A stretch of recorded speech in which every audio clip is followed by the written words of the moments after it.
100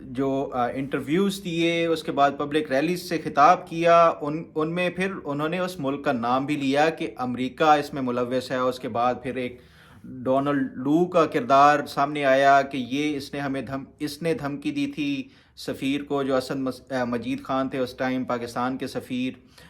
اس کو انہوں نے دھمکی دی تھی کہ عمران خان کی جو ہے وہ گورنمنٹ کا وہ کچھ کریں، ادروائز جو بھی کانسیکوینسز ہوں گے۔ تو یہ ایک بیانیہ اتنا کامیابی کے ساتھ عمران خان نے چلایا کہ پوری قوم اس میں نو ڈاؤٹ پڑھے لکھے اور ریٹائرڈ اور کچھ سول جو سرونگ سفارتکار تھے جن سے میری ملاقات ہوئی پاکستان میں بھی اور پاکستان سے باہر، وہ بھی اس بات کے اوپر یقین کرنا شروع ہو گئے کہ واقعی امریکہ ملوث تھا۔ اور عمران خان نے دیکھیں 1 منٹ نہیں لگایا یہ اس کے اوپر یو ٹرن لیتے ہوئے، اور کل انہوں نے ایک بڑی آسانی کے ساتھ یہ کہہ دیا کہ نہیں امریکہ ملوث نہیں، بلکہ یہ تو جو میرے حکومت گرانے کے لیے سازش تھی وہ اندر سے یہاں سے شروع ہوئی اور امریکہ کو شکایتیں لگائی گئی میری۔ اب بات کرتے ہیں جو انہوں نے یو ٹرن لیے، جو ریسنٹ موسٹ ہے وہ کل انہوں نے ایک وائس آف امریکہ کو جو انٹرویو دیا اس میں انہوں نے کہا یہ والی بات کہ میرے خلاف امریکہ نہیں بلکہ اندر سے یہاں سے سازش کی گئی اور امریکہ کو بہکایا گیا میرے خلاف۔ اس کے بعد جو دوسرا جو سب سے اہم یو ٹرن عمران خان نے لیا ہے وہ یہ ہے کہ امریکی حکومت کے ساتھ ساتھ جو مقامی اسٹیبلشمنٹ ہے وہ بھی ملوث ہے۔ پہلے امریکہ تھا، اس کے بعد انہوں نے اس میں ایڈیشن کر دی، مقامی اسٹیبلشمنٹ کو انہوں نے شامل کر دیا۔ اس کے بعد جو تیسرا یو ٹرن انہوں نے لیا وہ یہ کہ اگر اسٹیبلشمنٹ ملوث نہیں تھی تو پھر جو نیوٹرل کیوں رہے یہ اسٹیبلشمنٹ، نیوٹرل تو صرف جانور ہوتے ہیں۔ چوتھا جو ان کا یو ٹرن تھا کہ اگر ان کی حکومت گرانے کے پیچھے اسٹیبلشمنٹ نہیں بلکہ نواز، زرداری، مولانا فضل الرحمان اور دیگر جو پی ڈی ایم کی جماعتیں تھیں وہ شامل تھیں۔ جو انہوں نے پانچواں یو ٹرن دیا وہ نواز، زرداری سے بھی اب فردر نیچے آ گئے اور کہا کہ محسن نقوی میری حکومت گرانے میں جو ہے وہ ملوث تھے۔ جو چھٹا یو ٹرن عمران خان نے لیا وہ یہ کہتے ہیں کہ اب جو فائنلی جو ہے وہ امریکہ ملوث نہیں ہے بلکہ یہ جو سازش ہے امپورٹڈ ہے، اور یہاں سے جنرل باجوہ نے میری حکومت کے خلاف امریکیوں کو بھڑکایا جس کے بعد یہ میری حکومت چلی گئی۔ جو ساتواں یو ٹرن ہے وہ یہ کہتے ہیں کہ حکومت جانے کے بعد آرمی چیف کی جو اپوزیشن والوں سے ملاقات کے اوپر عمران خان نے سوالات اٹھائے کہ آرمی چیف کا اپوزیشن سے ملنے کا کیا سوال اٹھتا ہے، کیا تعلق ہے۔ تو جب یہ ان کی حکومت گئی تو اس کے بعد میڈیا میں یہ رپورٹس آئی ہیں کہ عمران خان حکومت جانے کے بعد بھی جنرل باجوہ سے ملے۔ اس کے بعد جو آٹھواں ہے کہ اپنے جو پارٹی کے منحرف اراکین تھے اور اس کے ساتھ ساتھ جو دیگر ایم این ایز تھے ان کو عمران خان نے احکامات جاری کیے کہ آج کے بعد اس دوران جب یہ نو کانفیڈنس کا یہ چل رہا تھا کہ کوئی بھی ان کے پارٹی کا لیڈر کسی بیرون ملک کے جو یہاں پہ سفارت خانے ہیں کسی سفارتکار سے نہیں ملے گا۔ جب یہ حکومت ان کی چلی گئی تو آپ نے دیکھا ہوگا کہ فواد چودھری ہوں یا دیگر جو پی ٹی آئی کے رہنما ہیں اور حتیٰ کہ عمران خان خود بھی بیرون ملک جو سفارت خانوں میں سفارتکار ہیں ان سے ملتے رہے۔ اور اس کے بعد جو نمبر 9 پہ ہے، انہوں نے نو کانفیڈنس موشن کے دوران الزام لگائے کہ پی ڈی ایم والے ان کے بندے خرید رہے ہیں۔ عمران خان نے یہ الزام لگایا۔ جو بعد میں آڈیو لیکس ہوئی تو اس میں آپ نے عمران خان کی ایک آڈیو سنی ہوگی جس میں وہ یہ بات کرتے ہوئے آپ سنے جا سکتے ہیں کہ وہ بندوں کو خود مینیج کرنے کے لیے حوالے سے کچھ احکامات دے رہے ہیں، کچھ بندے توڑنے اور کچھ بندے لانے کے حوالے سے کوئی اس طرح کے احکامات دے رہے ہیں۔ یہ نمبر 9 ان کا جو یو ٹرن تھا۔ اس کے بعد جو نمبر 10 ہے وہ حکومت کے دوران باجوہ کو سب سے بڑا جمہور پسند سپہ سالار انہوں نے عمران خان نے قرار دیا تھا، اور جیسے ہی حکومت گئی تو سب سے زیادہ ان کی جو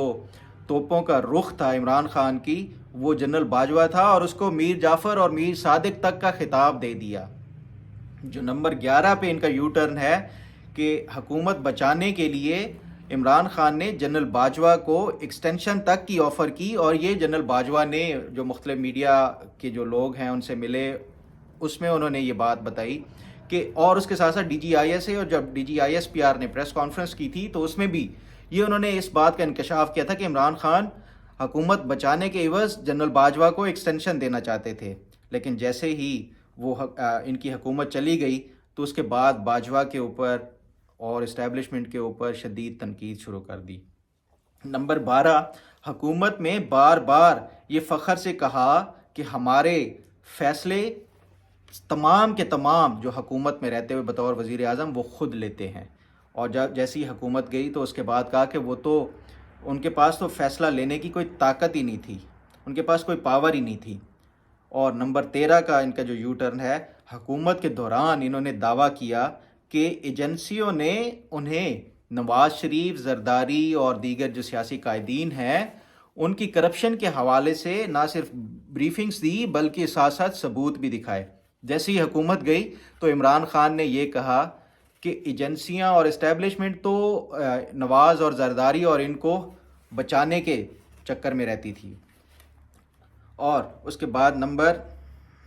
14، حکومت میں جب یہ تھے تو انہوں نے، آپ کو یاد ہوگا، پیکا کا ایک پاکستان الیکٹرانک کرائم ایکٹ ایک متعارف کرایا تھا جس کے تحت فوج پر تنقید کرنا جرم ٹھہرا تھا، اور حکومت جانے کے بعد اب اگر کوئی فوج پہ جو تنقید کے حوالے سے کوئی اس طرح کا ہو اور کوئی ایکشن ہوتا ہے تو عمران خان سب سے زیادہ آپ تنقید کرتے ہیں اسی قانون اور اسی قانون کے تحت کارروائیوں پہ جس کا قانون انہوں نے خود متعارف کروایا تھا۔ اور نمبر 15، حکومت میں جب یہ تھے تو پیکا کے تحت کئی صحافیوں کے خلاف کارروائی کی گئی، مقدمے درج کیے گئے، لیکن جیسے ہی اب ان کی حکومت ختم ہوئی ہے اور اب کوئی صحافی کے اوپر اس طرح کا کوئی کارروائی کی جاتی ہے تو عمران خان صاحب اب سب سے بڑے جو تنقید کرنے والے ہیں، سب سے بڑے اب عمران خان ہیں اسی قانون کے اوپر جو خود انہوں نے پاس کیا۔ اور نمبر 16، جو نو کانفیڈنس کے بعد اپنے MNA کو جو ریزگنیشن کے احکامات اور جاری کیے اور بعد میں یو ٹرن لیتے ہوئے ان کو اپنے تمام MNAs کو واپس کرنے کے لیے حتیٰ کہ انہوں نے مختلف جو عدالتیں ہیں وہاں پہ مقدمات تک کرائے کہ ہمارے جو ریزگنیشن تھے وہ منظور نہ کیے جائیں بلکہ ہمیں پارلیمنٹ میں جانے کی اجازت دی جائے۔ اس کے بعد جو نمبر 17 ہے، وہ حکومت کے بعد یہ اعلان کیا کہ ہم اس جو امپورٹڈ سیٹ اپ ہے اس کا کسی بھی طور پہ حصہ نہیں بنیں گے۔ اور اس کے بعد انہوں نے، آپ نے دیکھا ہوگا کہ جو 9 سیٹوں کے اوپر الیکشن کمیشن نے جو بائی الیکشنز کا جو اعلان کیا تو 9 میں سے 8 کے اوپر عمران خان خود وہ الیکشن کانٹیسٹ کر رہے تھے۔ اس کے بعد جو نمبر 18 ہے، انہوں نے اعلان کیا کہ تمام سیٹوں کے اوپر جب یہ سارے ریزگنیشن منظور ہو گئے، الیکشن کمیشن نے بھی تمام استعفوں کی منظوری دے دی، تو اس کے بعد یہ فیصلہ کیا گیا PTI کی طرف سے اور اعلان کیا گیا کہ تمام سیٹوں کے اوپر عمران خان خود الیکشنز لڑیں گے۔ اور ابھی بعد میں یہ انہوں نے یہ اناؤنس کیا ہے کہ نہیں، جن لوگوں نے جو PTI کے MNA جو ریزائن کر گئے تھے وہی دوبارہ سے ان سیٹوں کے اوپر الیکشن لڑیں گے، عمران خان اب نہیں لڑیں گے۔ نمبر 19، جب رشیا کا انہوں نے دورہ کیا تو اس ٹائم میڈیا نے بھی ان کے اوپر سوال کیے، جو ٹائمنگ تھی ان کے دورے کی اور جو مختلف اس حوالے سے جو فیصلہ لیا گیا تھا رشیا جانے کا، اس کے اوپر کافی کوشچن ریز ہوئے، تو اس ٹائم عمران خان نے جسٹیفائی کیا، اور بعد میں پھر جب یہ اب انہوں نے یہ کہا کہ مجھے کیا معلوم تھا کہ رشیا میں میرے جاتے ہی جنگ شروع ہو جائے گی۔ نمبر 20، یہ دعویٰ کیا جب رشیا سے واپس آئے کہ ہم، اور پھر جب حکومت چلی گئی اس کے بعد بھی، کہ ہم تو رشیا سے سستے داموں میں تیل خرید رہے تھے اور اس حوالے سے ہمارا کوئی ایگریمنٹ بھی ہو گیا تھا، لیکن وہ رشین گورنمنٹ نے خود ہی ان کے جو یہ دعویٰ تھا اس کی تردید کر دی۔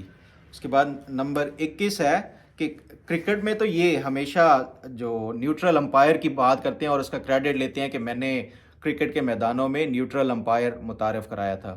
لیکن جیسے ہی اسٹیبلشمنٹ نے یہ اعلان کیا کہ ہم نیوٹرل رہیں گے تو عمران خان نے کہا کہ نیوٹرل تو صرف جانور ہوتا ہے۔ اور نمبر 22، حکومت کے بعد یہ بھی کہا کہ کبھی چوروں کے ساتھ میں ڈائلاگ نہیں کروں گا۔ اب آپ نے دیکھا کہ مختلف ان کے جو لیڈرز ہیں وہ ڈائلاگ کے لیے اس موجودہ حکومت کے ساتھ ڈائلاگ کرنے کے لیے بھی تیار ہیں کہ کسی طرح الیکشنز دوبارہ ہوں۔ اور نمبر 23 نومبر 2021 میں عمران خان کی حکومت نے انڈیا کو جو پاکستان کی جو فضائی حدود ہیں وہ دینے کا فیصلہ کیا، اور اس میں سے جو ایک فیصلہ یہ بھی تھا کہ جب یہ جو سری نگر میں ایک جو انڈین جو کمرشل فلائٹس ہیں ان کو ایئر سپیس دینے کا بھی فیصلہ ہوا کہ وہ جو سری نگر سے اڑتی تھی شارجہ کے لیے، تو اس کو بھی انہوں نے ایئر سپیس دینے کا فیصلہ کیا، لیکن بعد میں فورن آفس کی طرف سے یہ کچھ تحفظات کیے گئے کہ یہ نہیں کر سکتے آپ، اور یہ بھی پتہ نہیں چلا کہ یہ فیصلہ کس نے کیا، تو اس کے اوپر بھی انہوں نے فوراً ہی یو ٹرن لیا کچھ ہی دنوں کے اندر اندر۔ اس کے بعد نمبر 24 یکم نومبر 2021 کو اوگرا نے پیٹرول کی قیمت بڑھانے کی سمری بھیجی عمران خان کو، تو عمران خان نے تب یہ اعلان کیا کہ میں نے یہ فیصلہ کیا ہے کہ میں پیٹرولیم کی مصنوعات کی جو قیمتیں ہیں وہ نہیں بڑھاؤں گا اور عوام کے اوپر مزید بوجھ نہیں ڈالوں گا۔ 5 نومبر کو 5 دنوں بعد عمران خان نے وہی یہ جو اپنا فیصلہ لیا تھا کہ قیمتیں نہیں بڑھاؤں گا، صرف 5 دنوں بعد ہی واپس لیتے ہوئے قیمتیں بڑھا دی۔ اس کے بعد نمبر 25 پشاور دھماکے میں ابھی جو ریسنٹ ہوا ہے اس میں انہوں نے حکومت کے اوپر کافی لان تان کی اور سیکیورٹی جو لیپسز تھے اس کے اوپر کرٹیسزم بھی کیا، لیکن ان کو یہ یاد نہیں ہے کہ یہ جو تحریک طالبان پاکستان ہے ان کے ساتھ جو مذاکرات اور جو ایگریمنٹ کے حوالے سے بھی میڈیا میں کچھ چلا ہے تو وہ انہی کی حکومت میں یہ سارے مذاکرات بھی کیے گئے۔ اور نمبر 26 13 مارچ 2022 کو جلسے سے خطاب کرتے ہوئے، یعنی جب ان کے خلاف نو کانفیڈنس موشن 8 مارچ کو ہوئی تھی تو ایک ہفتے کے بعد انہوں نے جلسوں کا سلسلہ شروع کیا تھا، اور اسی ایک جلسے میں سے 13 مارچ کو انہوں نے یہ کہا کہ جو وزیر اعظم بطور وزیر اعظم میں یہ کام کرنے نہیں آیا کہ ٹماٹر اور پیاز اور آلو کی جو قیمتیں چیک کرتا رہوں۔ جب ان کی حکومت گئی ہے اور اب یہ جو مہنگائی کا ایک سلسلہ بڑا ہے، مہنگائی کا طوفان آیا ہے، تو ہر روز مہنگائی کے حوالے سے اور ٹماٹر پیاز تک کی قیمتوں کو یہ اب جو ہے نا وہ روزانہ ریمائنڈ کراتے ہیں کہ اب اتنی قیمتیں بڑھ گئی ہیں۔ اس کے بعد نمبر 20 ناظرین یہ تو 26 تک ہیں، باقی 100 اگر میں پوری آپ کو گنوانا شروع کر دوں تو اس کے اوپر تو 1 گھنٹے سے بھی زیادہ کا ٹائم لگ جائے گا، تو میں یہ جتنی بھی باقی ریمیننگ ہے 74 وہ میں لکھ کر اور آپ کے ساتھ اسکرین پہ ویڈیو کی صورت میں یہ شیئر کر دیتا ہوں، تو وہ آپ اس کو پڑھ سکتے ہیں۔ اور میں اس کے ساتھ ساتھ یہ جو 100 جو ان کے پورے یو ٹرنس ہیں وہ اس کی جو ویب سائٹ ہے دی نیوز کی اس کے اوپر بھی یہ میں نے یہ لگائے ہیں، تو آپ وہاں سے بھی یہ سارے ان کے جو 100 یو ٹرن ہیں وہ آپ وہاں سے بھی پڑھ سکتے ہیں۔ امید ہے آپ کو آج کا پروگرام بھی پسند آئے گا، آپ ہمیشہ کی طرح اپنا فیڈ بیک ضرور دیں گے۔ اللہ تعالیٰ آپ کا حامی و ناصر ہو۔ اللہ حافظ۔